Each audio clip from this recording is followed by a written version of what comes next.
pond. And if you are the pebble that is being dropped into the pond, what are the ripples that you want to spread out from you dropping into that pond across the world?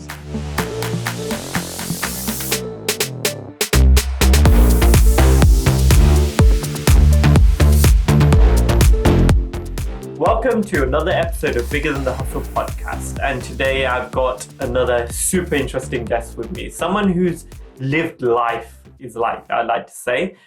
She's left corporate, she's gone into coaching, NLP, she's learned lots of things about herself and about other people and how we interact with each other. So it's going to be a brilliant conversation. So without further ado, I'd just like to introduce her. Her name is Gill. Hi, Gill. Hi, Bhavit. How are you? I'm good. How are you? I'm all right, thank you. Just moved house, so settling in. Fun times. So I'm just going to hand over the mic to you. If you could introduce yourself and how you come into the world, and we can roll in the conversation from there. Okay, fine. So I'm Gill Harvey Bush. I was born in a little place. Actually, I was born in a tropical diseases hospital, which always makes people laugh, in a little place called South Petherton in Somerset. How did I end up being born there? Well, my parents had emigrated to Rhodesia, as it was now Zimbabwe. My father was very ill and was told the drier climate would be better. Back then, so we're now talking, if I give my age away, sort of late, they were in the 50s, and life was very different then. So mum needed to make sure I had a British passport and came home to have me. She had gone to the pre-maternity, and they suddenly realised, she said she hadn't felt quite well, went home to my grandparents apparently, and then an ambulance arrived as they suddenly said, "Oh my goodness, you've come from Africa." As I say, bearing in mind this is the 50s, and they rushed her off to the local tropical diseases hospital, which is exactly where I was born. So that was my entrance into the world in January in heavy snow, and nobody knew I was born because nobody had a phone.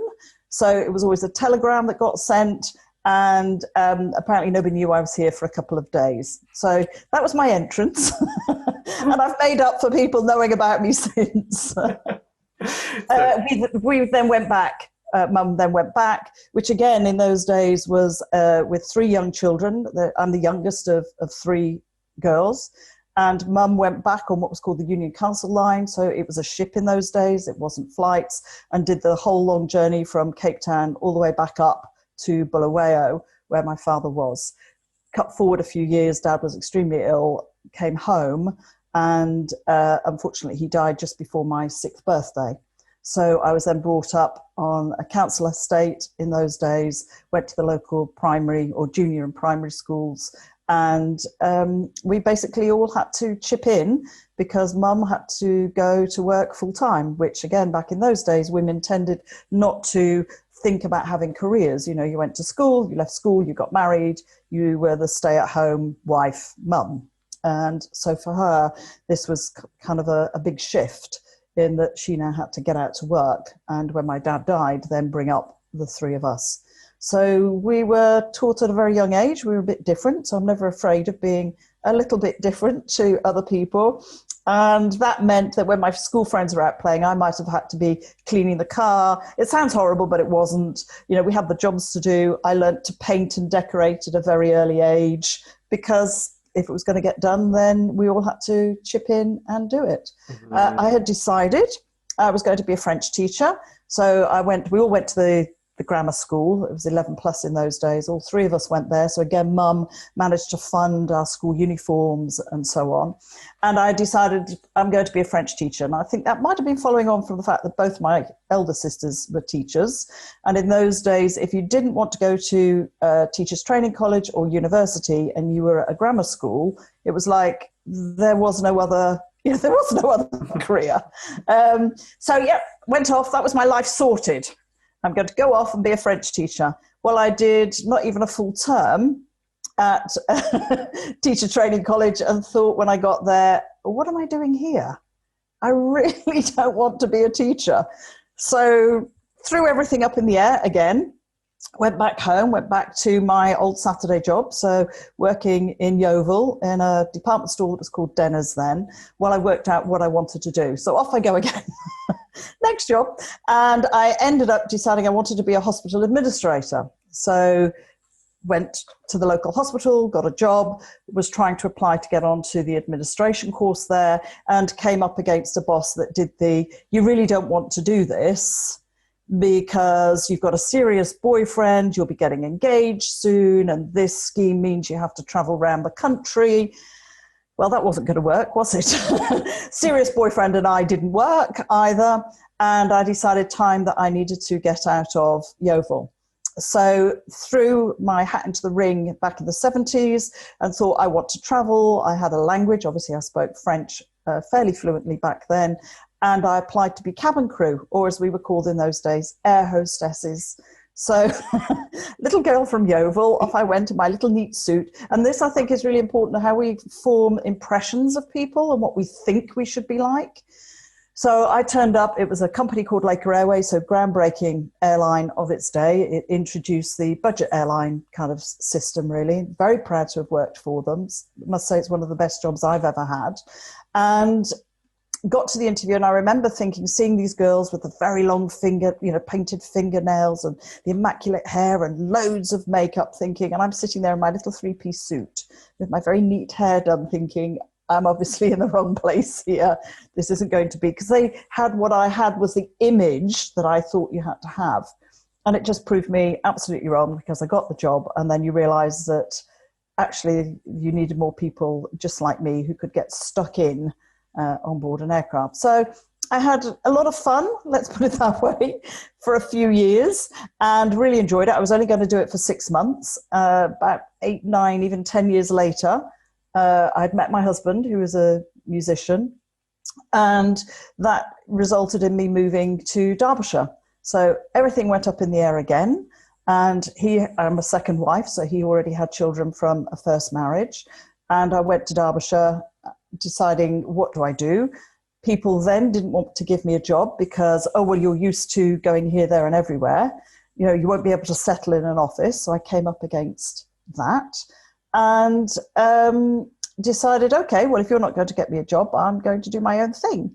So we started a little coffee bar called Silly Grins. I had to persuade the bank, and I wanted to do it in Derby. And this was before the days of cappuccino. So we started serving cappuccino. My husband is a man of the 60s, so he remembers the coffee shops. So we started serving cappuccinos and lattes, and people were like, what on earth is this frothy coffee?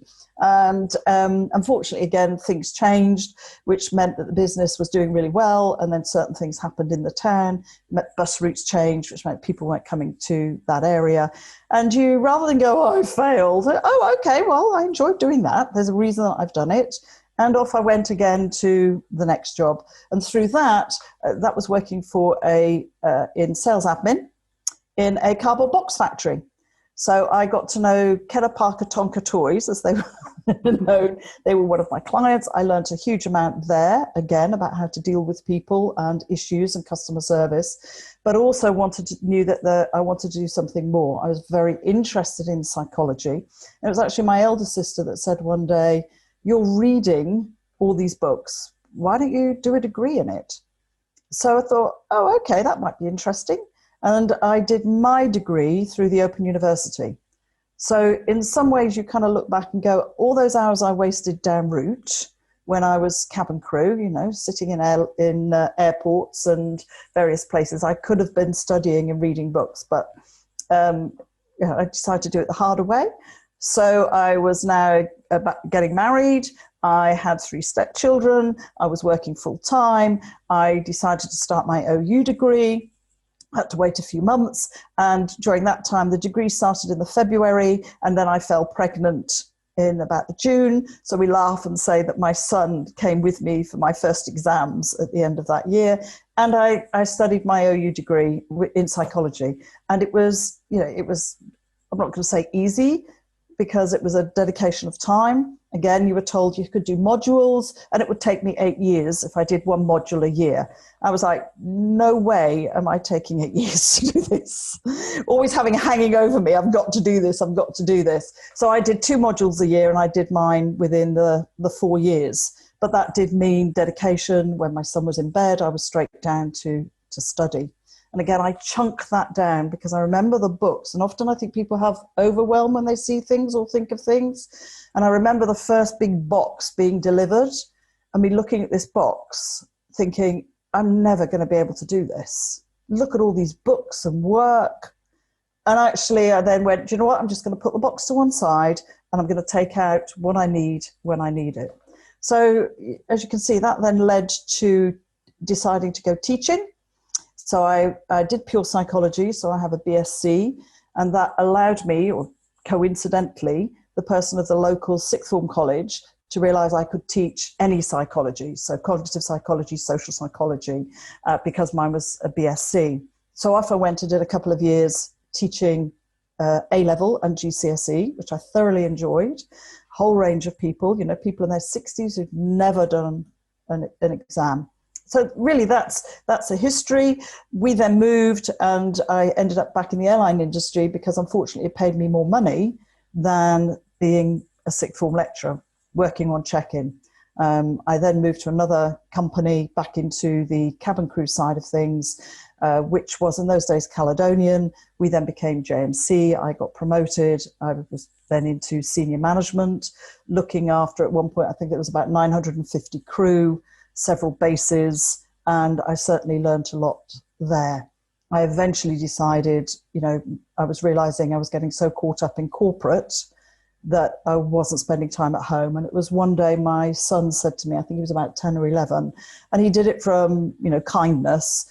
Mummy, Daddy and I are going for a bike ride. You won't want to come, will you, because you're too tired? And that's when I thought, right, right, time for a change. So we were skiing and we'd come down, we were queuing up, and I said to my husband, as the same musician, so at that point I was the main wage earner, I said to my husband as we were queuing up, oh, I'm going to resign when we get back. And he just very nicely sat on the chairlift with me. Oh, okay, fine, no problem. He's learned to go with the flow. And then we did ski. As we were on the next run up, he said, any idea what you're going to do instead? I was like, no, haven't got a clue.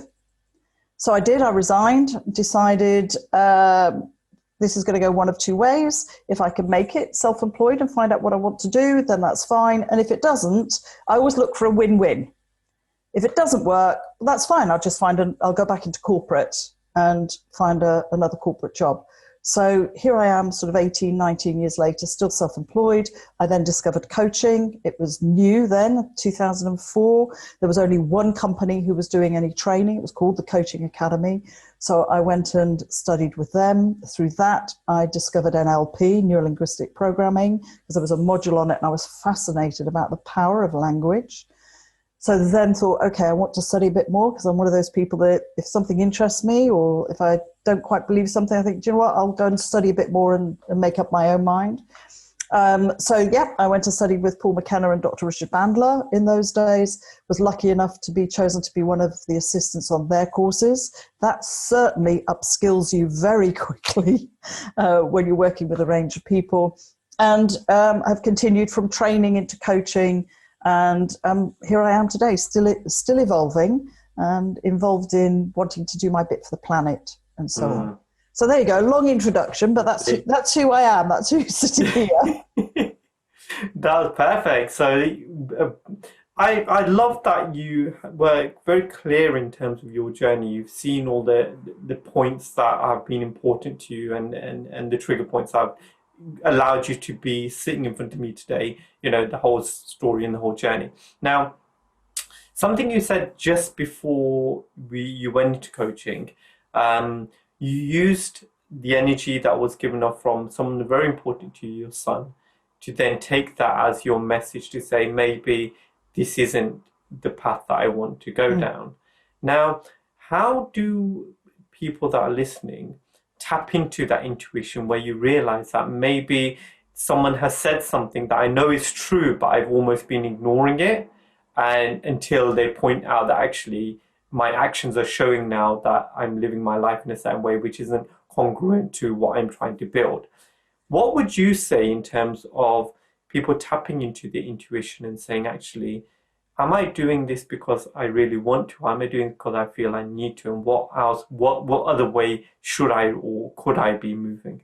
Yeah, I think this is, as you say, it's about being very honest with yourself, which is where I was very honest with myself about, okay, I've got caught up in the need to earn money, the corporate life, the holidays, but actually we all have a choice. And I think that's the important thing. I've heard a lot through my life, oh, it's all right for you. Oh, you're lucky. I mean, I know when I applied for the airlines, I was flying around the world and I had a constant tan, and in those days, what I call the really good days of flying. And friends would say, oh, you're so lucky. And I got fed up of hearing this, so I bring them the application form and say, well, you can do it. But then there's the yeah, but. So I think it's about being very honest about what's the reason that you're doing it. Is it because you're comparing yourself to what society measures as success, and that you get caught in that? So is that the big house, the car, the holidays abroad, the fact I've got to get my nails done, my hair done? And when you then look at, but that's not really who I am. So for me, it was about stop comparing myself to other people and look at what's going to make me happy. And when I did give up the corporate life, there are lifestyle changes, of course there are. But I no longer feel that I need to go on holiday, because how many people say, well, I've got to, because I've got to have my 2 weeks abroad. Actually, I don't need that anymore because my lifestyle is greatly reduced in terms of stress. So be careful if you are pushing it under the table, or I will say to people, you often push it under the carpet and try and ignore it, because this is what I believe I should be doing. And sometimes it can be because I don't want to upset my parents. I've had clients that have done I'd really like to change my life. I'm really not happy doing what I'm doing. As an example, I might want to run a B&B, but I've got this degree and I don't want to let my parents down because they spent a lot of money putting me through. And therefore, I think that I've got to continue to do this. It's listening, isn't it, to the warning signs that if you're always tired, always stressed, if your body's giving up on you, unfortunately, a lot of people then have to turn to medication, and that might be prescribed medication, or it's the alcohol, the emotional type eating that we medicate ourselves against. So sometimes it's having to really be honest with yourself, and that can then be, if you're in a relationship, being very honest with your partner as well.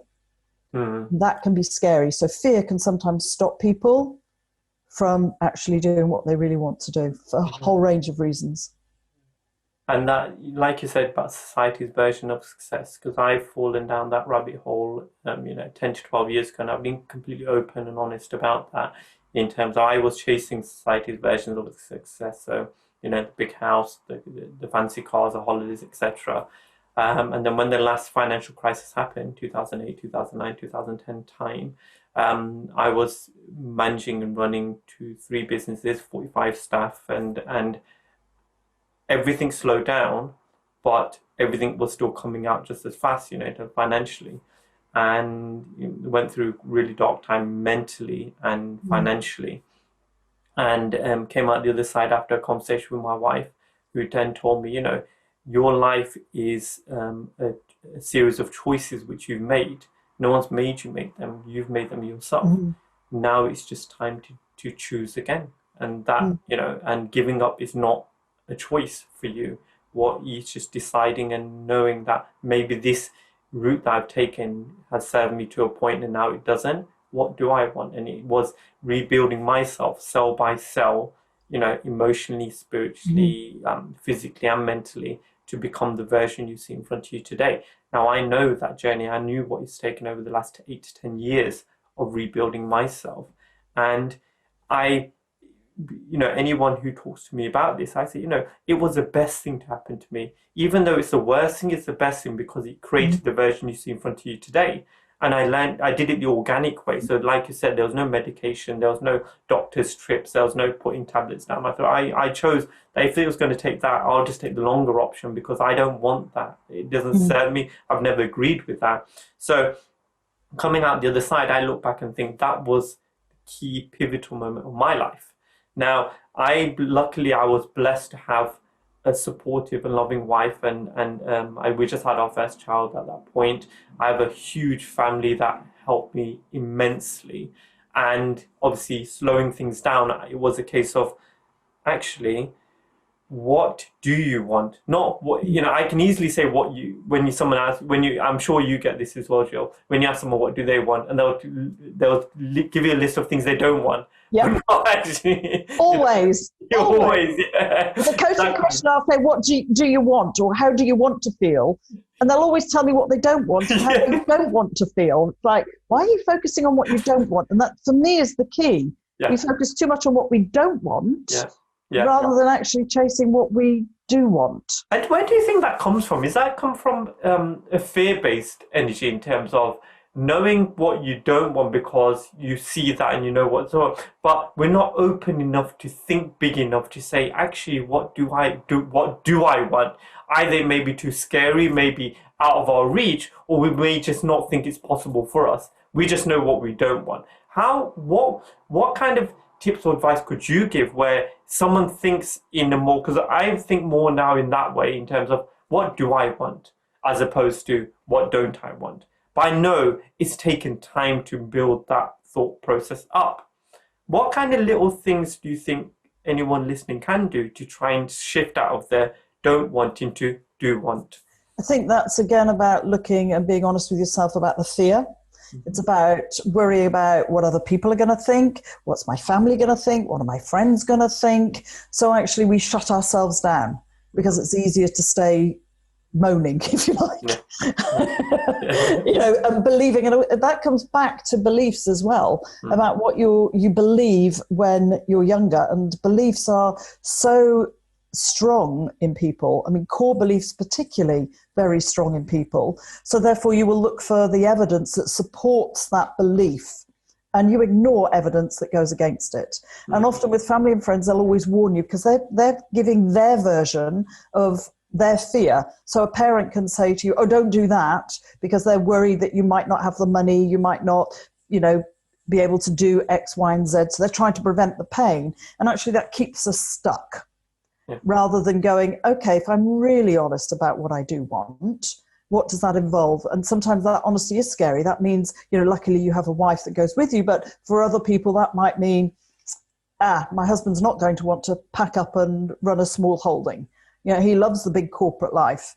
But actually, what do I do? And then is that going to have an impact on the family? And does that mean we'll separate? And they start running a whole series of thoughts in their head, which then makes them go, okay, I'm not going to go down there. That's far too scary, rather than communicating. And I think, in a world where communication is so easy now, like you and I doing this at the moment, we actually have become very poor communicators with ourselves and with people around us. Mm-hmm. So for me, it's about looking at, okay, if you don't want that, what's the opposite? And that's where I start with my clients.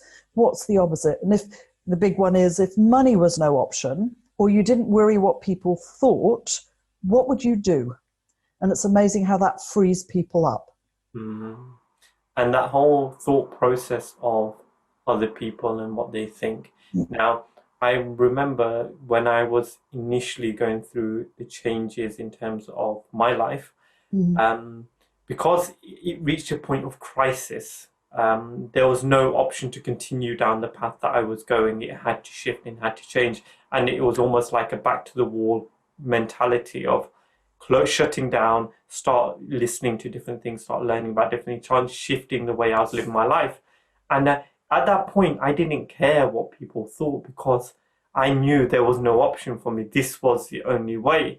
And then I realized, after looking back, is that I'm not that important, as in, no one really was looking, really, and this is the thing. I think we believe we're so much bigger than we are. And what we realize, and what I've realized over a long time, and even starting this, was that we can just live our life to the best that we believe is good for us. And others do exactly the same for them.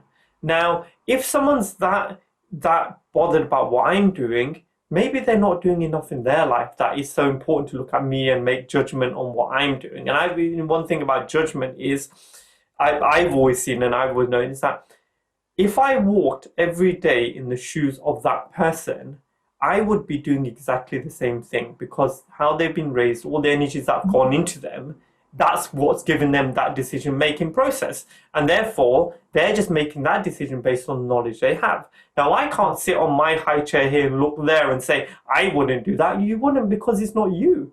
You're doing this because this is you, right? And therefore, all you can do, what I believe is all you can do is try and help and support someone when they need it. And when they don't, let them get on with it, you know? And I'm so busy working on myself that I almost have very little time to look up and see what other people are doing. If they are, my whole answer has always been because they just believe it's the best thing for them. Absolutely.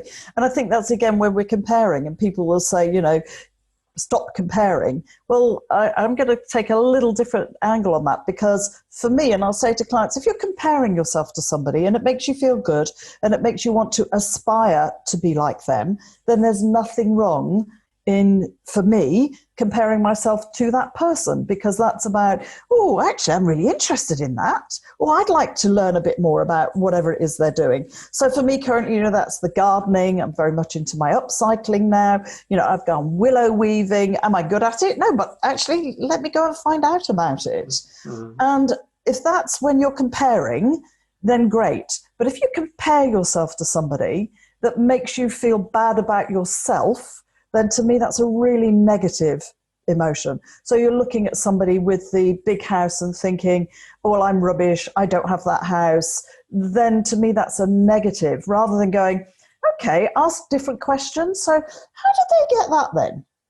And what's life like for them? You know, I'm lucky, and if lucky is the word, I work with well-known people. I work with celebrities. I keep very quiet about it because they appreciate that. That's how I get those clients, because they know I'm not running to the Daily Mail or using them for PR or anything like that.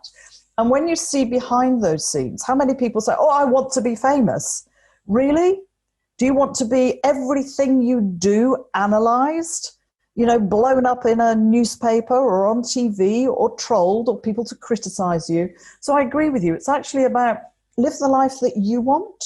And sometimes people look at their friends around them and think, but, you know, they wouldn't like that. They wouldn't be my friends. Well, are they your right friends? And that's where fear stops so many people.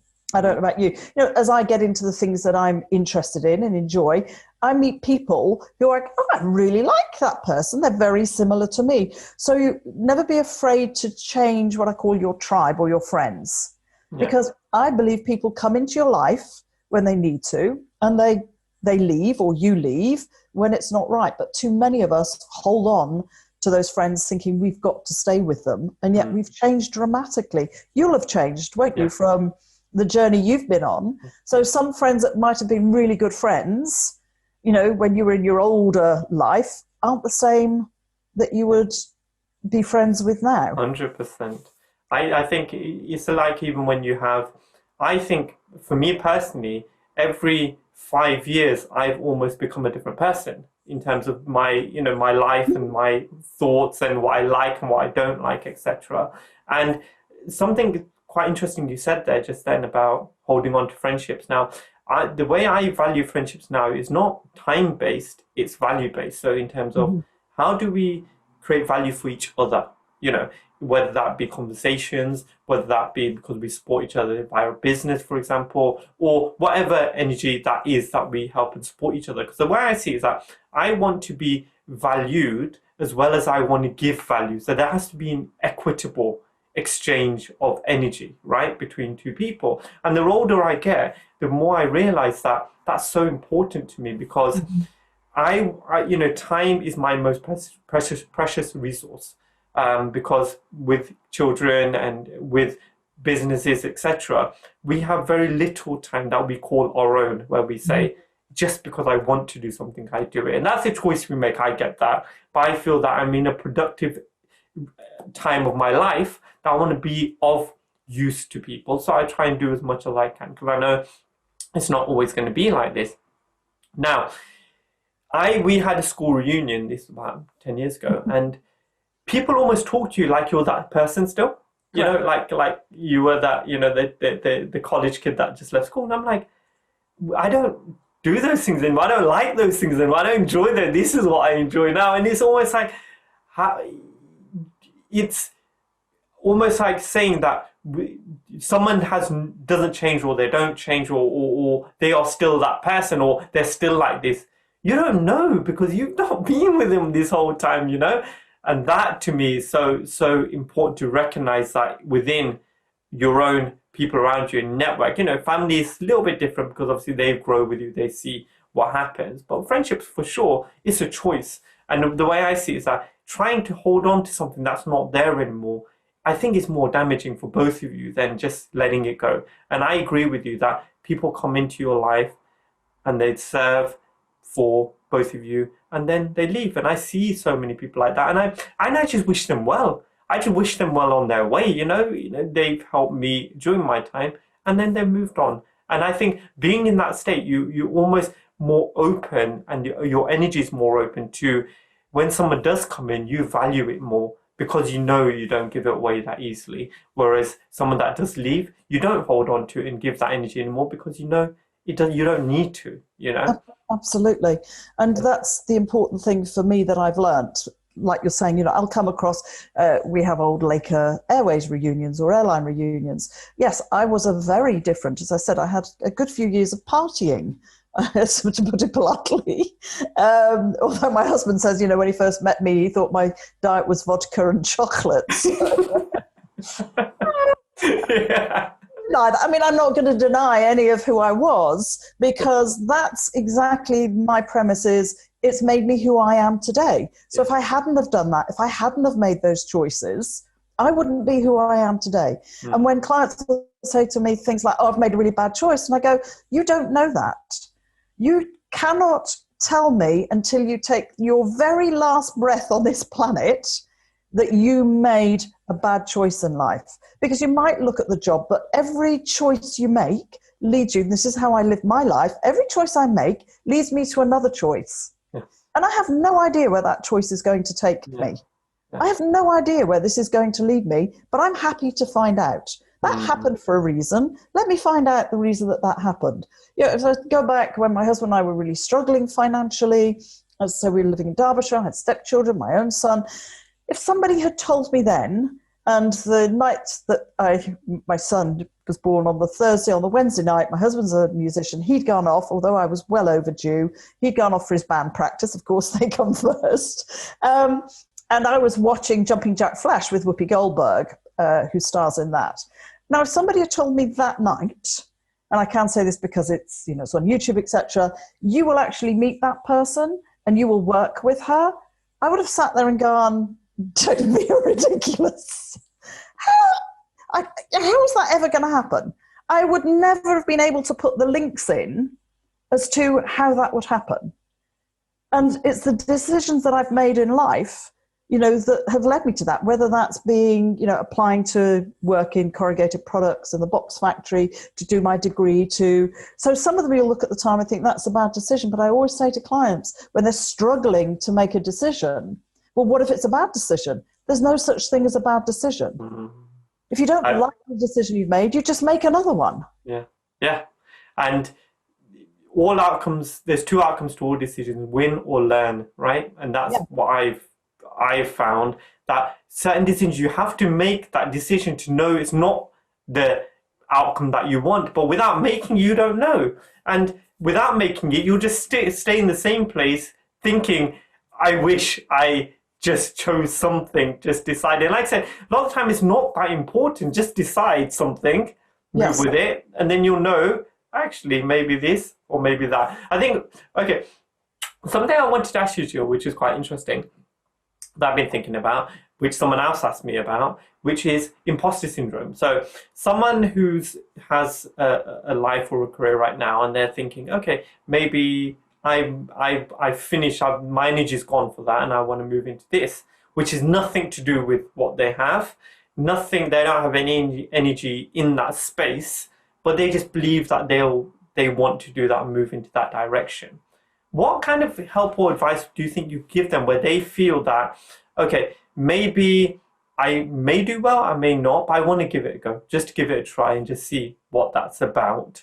But there's a little bit of fear creeping in to say, actually I'm in a comfortable position here. I'm in, a job that pays well, and now I want to venture down my own path. What kind of things would you advise them so that they do step down that path? Well, I look at people and just say, okay, a bit like me, if it didn't work out, leaving corporate life, leaving the big salary and all the benefits, if it didn't work out, I can always apply and go back to it. So I'll always ask them for evidence. When have you ever not been able to find a job? Because that's often the fear, isn't it? But what if I can't get back into it? What if I can't find another job? What if? And I think people don't see it, that you're gaining more experience in another area. In fact, I was coaching somebody this week, very similar, who wants to move into a slightly different area, going, but I don't have the experience. So actually give it a go. If you've been offered the job, give it a go. You will gain the experience, which adds more to your CV, if that's what I call it, a CV of life, rather than a job CV. And who knows where that will then lead you? Who knows who you're going to meet via that? Easy example, I took up upcycling and recycling and gardening, growing my own veg. This was before last year. I decided, I did some blogs. I was looking at all the Greta stuff about, save the planet, etc. And I thought, I'm not the person who goes out and does the big marches, and I'll try to live my life a little bit more like that, do my little bit. Because if we all do our own little bit, it's amazing how that adds up. So that's when I did started looking at, okay, let me recycle stuff, let me upcycle stuff, let me do my reorganize the garden. And I got to know people on Instagram who have been great. And through that, they've been on my podcast, and I've learned even more, and we've made even more connections. And it's amazing how you don't know. I have no idea where this is going to lead me. I've had an idea for a TV program, so I'm pitching that at the moment. It might work, it might not. I might sit there and go, oh, nobody's going to want to know. I've never pitched for a TV program. What the hell do I know? Well, I'm going to learn. And I think that's the difference. I did a post literally this morning, I think on Instagram, about my plants. And I showed the 2 successful ones that I took a cutting from. Had no idea what I was doing when I took the cuttings. And I've shown the failure. Well, people will say failure. I see it as a learning experience. Mm-hmm. So I haven't failed. I've just thought, okay, it didn't quite work like that. So if you're looking at a job or wanting to change, I would say go for it. There's no reason. You're not stuck. And I think that's where people go, oh, well, what are people going to say?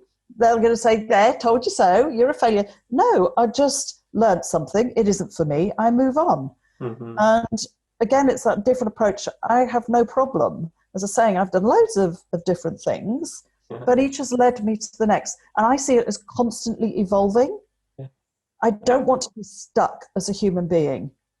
And I think when we get stuck, we're not giving the respect to the human energy that we have, which is the energy of growth, the energy trying to become more than we are. And there's times when we will just want to sit and enjoy the fruits of our labor, which is 100%, we need to do that as well. But also, thinking outside the box and not shrinking, because by the term of saying you're not growing anymore, you're actually shrinking in it, because time's still moving forward. So therefore, everything else is changing apart from you. And all energy is in constant flux as well, isn't it? All the time. There's nothing stands still. Nothing around us stays still. No. So, I think, like I said, we put so much self-importance on some decisions and some choices when they don't need to be.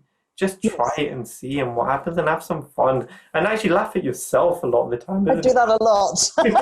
Yeah, I know. I've looked at some of the stupid things I've done. I'm like, what kind of stupidness was that? And it's really funny because some people would know. I think I've got a post. I think it's on my profile post of me hiding in a compost bin when I was cleaning out the compost bins in it, to bring it here, and I pop my head up, and sometimes I think, how old am I? And then I just think. But I love it. And it's amazing how many people comment on those posts going, oh, I love that one of you. Oh, I wish I had the nerve to do that. But actually, that's where it's about not caring. It made me laugh. It made my husband laugh. It made the neighbours over the fence looking over. And then I did the Dalek impression, so I wore it up over me. And it made everybody laugh. And it was just a spontaneous moment in time. Yes. And I think those are the important things that feed your soul. They do. Make you go, this is what it's about. Yeah, 100%. And if this year has shown that, absolutely. 100%. I think it has shown that. Now, at this junction, what I'd like to do is uplift the conversation in terms of do a random 10 quick fire question round. Okay, so this is just going to be 10 random questions. Okay, go. There's nothing to do with what we've talked about. There could be, actually, but they're just a random. I'll just answer. I've just picked out, and I just want the first answer that comes off your head. Right. Okay. Then you can analyse me afterwards. If you have to think about it, it's fine. But it's so funny because once we've done this already, some of the answers that come up, they go, I've got no idea what that even means or where that come from. But that's what's come out of my mouth. So let's just go with it. You know.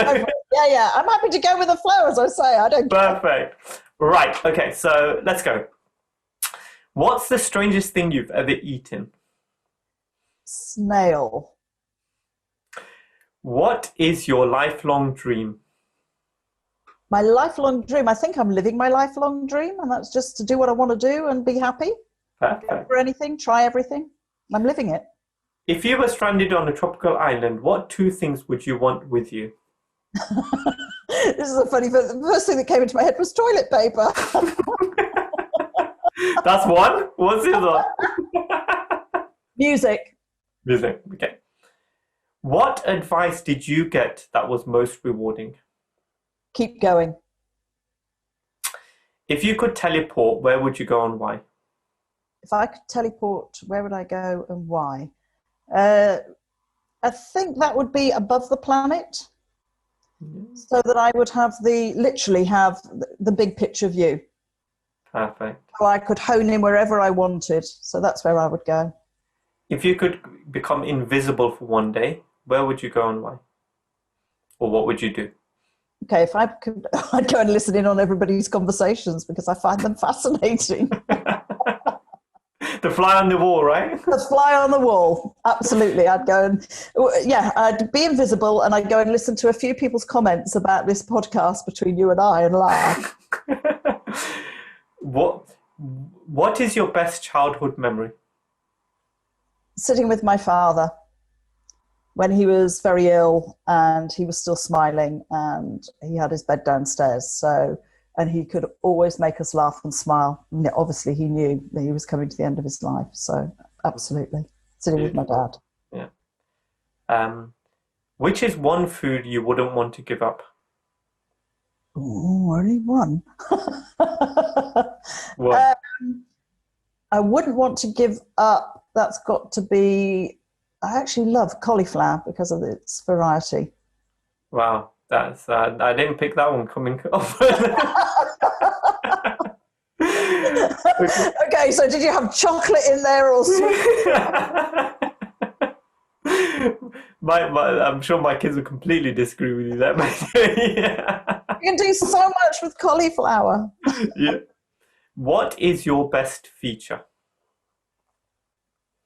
Oh, I think that probably refers back to if we're talking in physical feature, then I think that lots of people would disagree with this, I know, and that would be my nose, because I have a lump on my nose, which is exactly the same as my father's. And when I had a nose many years ago, I remember the nose, and not because I had it for health reasons, not for vanity. And I remember him saying, "I'm really sorry, we won't be able to get rid of that lump on your nose." And I was like, I quite like the lump on my nose because that's who I am.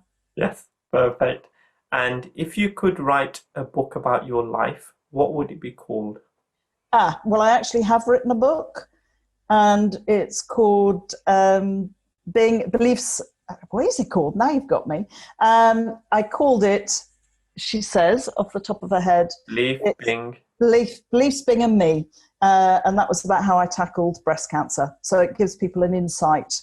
Again, that links back to my father, the Bing Crosby from White Christmas. So yeah, Beliefs, Bing and Me. And that's what it would be called. And I still call it that, I think. There you go. So that's the 10 questions that were over. Thank you. Thank you so much for that. It's always quite just a funny way to lighten the mood on any conversation. Now, as we head towards the end of this podcast, there's a couple more questions I'd like to ask you so that the listeners get a little bit of a deeper understanding into you. Yes. Now, we're going to fast forward 100 years into the future where you're at the last moments of your life. Now, You don't have enough energy to speak, but you have enough energy to write down 3 words. Now, these 3 words have resonated with you all your life, and you hope by sharing them, they can help people on their journeys. What would those 3 words be for you? Press pause occasionally. And can you go into that a little bit? Because I think we run around so much, exactly what we have just been talking about, that we never take the time to just stop, think about where we are, where we want to be, what do we want from life, and to reevaluate, because often we're chasing a goal that we think we wanted, or a position, a job, a career, and actually when we stop and reevaluate, the amount of people who go, actually that's not what I want anymore. But we're so busy rushing that we don't press pause enough just to take that time and look at, where am I going? What am I doing? How am I treating people? Am I the person that I really wanted to be, or have I turned into somebody that I really don't like anymore? So for me, that's where I constantly have through my life, as you said, which makes me make different decisions. Go, okay, hang on, let me just stop and think about things. And I don't think people do that enough. And I think that's been the best outcome of COVID in terms of the lockdown, the first lockdown in March, in terms of everyone just stopping, right? And actually reflecting on, I think we were on a hamster wheel that was moving so fast that we didn't even realize we were running that fast. And when then suddenly there's a stop, because that was the first time I'd actually spent that much time at home when we've not been on holiday, for example, or friends, people around it, like kids and wife, etc. And because everything is stopped, there wasn't that thing about FOMO, about fear of missing out on something because you're in whatever. And it gave me a huge insight into, what do I want for myself now? And even starting this podcast happened during that time. Amazing conversations and network that I've just built up just from saying, actually, we're in this position, let's make the most of it, you know? And it's just made me see that the next 40 years of my life, where do I want that to go? And I'm so blessed because of that. I know there's been such a negative fallout of COVID, and I don't wish that upon anyone. But in terms of for me and my life, it's probably been one of the best things that's happened. So I'm grateful for that. And I'll always see the best out of a lot of situations. Absolutely. And I think that's exactly as you said, that it has made a lot of people reconsider what do they want in life and what is important to them. A lot of my clients and some of my friends suddenly realized they didn't have any other interests other than work. Or I have to get fit. And then suddenly it's like, oh, I realized I don't have anything, I don't know what to do. So, and it helped people discover, didn't it? Even things like cooking. A lot of people came into the gardening side of things to realize that when you just press pause, wow, it can make a huge difference. 100%. You emotionally, mentally, physically, and everybody around you. 100%. Now, this podcast is called Bigger Than the Hustle, and right now you're bigger than the world. So I've connected this microphone up to 7.58 billion people on this planet. They can all hear you, they're all awake, they're all conscious, they're all listening, and there's no language barrier. If I could hand this over to you for the next 30 seconds, what would be your message to the world? My message to the world would be, think about the impact that you have on people around you and who you are. I am not the person that could comment and make the same comment to somebody who's a multimillionaire and somebody who is, on the poverty line. But it's think about how you can impact the world. And that can be as simple, you don't have to have money, that can be as simple as giving somebody a smile. You can make that person's day feel better. That's about when somebody does something very nice for you, thanking them for it. I think that's really important. And if you are the pebble that is being dropped into the pond, what are the ripples that you want to spread out from you dropping into that pond across the world? That would be what I would want to say to people, is look at yourself and your impact on the people around you, because you can change that. So many people say, I can't change my life if I'm poverty stricken. Now, I've been to India. I was in Mumbai for a few weeks working, and you see poverty really at that level. But the amount of them that could smile, that would, be polite. And I just think that's still possible wherever you are, and it can impact hugely. And just being nice to somebody, it was amazing the impact that that had on them and their lives. So for me, it's about, be that pebble and think about the ripples that you really want to spread out from who you are around the world. Perfect. Such a beautiful message, and I fully agree with it. And like I said, it's all we can control is our actions and the way we come into the world, right? And then what happens outside of ourselves, it's just how we process it in our own minds and trying to be as positive as we can. So at this juncture, Gill, I'd really like to thank you. Thank you for the way you've come onto this podcast. Thank you for the way you've shared. Thank you for your authenticity. Thank you for your wisdom and your light. And I know that just by having this conversation, there's so many more conversations I'd like to have with you. And there's so many more times I know that we're going to share some time that we can, maybe help each other on our journeys. So thank you so much. Just before we go, is there anything else you'd like to add? I think it's just that whatever life throws at you, know that there's somebody out there that can help you and that you can get through it. Obviously, part of my journey, which I so insignificant I didn't add it, was having gone through cancer, breast cancer myself. And it's about knowing, stay with your own beliefs and be who you really, really want to be. I think that's it. Thank you so much. Thank you for having me. Yeah, of course. And look, we're both in red, as we said earlier. Universe spoke. Absolutely. So I'm going to be hooking up Gill's details on the show notes. If there's anyone who wants to reach out to her, if they want to ask her anything, I'm sure she's got so much wisdom that she can still share with you. So I'm sure she'll be happy for you to reach out and say hello, if anything else, or just ask anything that you may help you. And if she can help you, she will. And if not, then she'll point you in someone's direction that may be able to support you as well. Yeah, perfect. Absolutely. Thank you. I was Bhavik Patel. I'm your host of Bigger Than the Hustle podcast. And right now, I just like to leave you with a few leaving thoughts. Big energy leads to big thoughts. Big thoughts lead to big ideas. Big ideas lead to big actions. And big actions lead to a big life. So keep thinking big. Until next week, goodbye. Follow your dreams.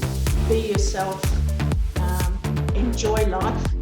Live life, follow the rules, but be flexible to break them when it suits.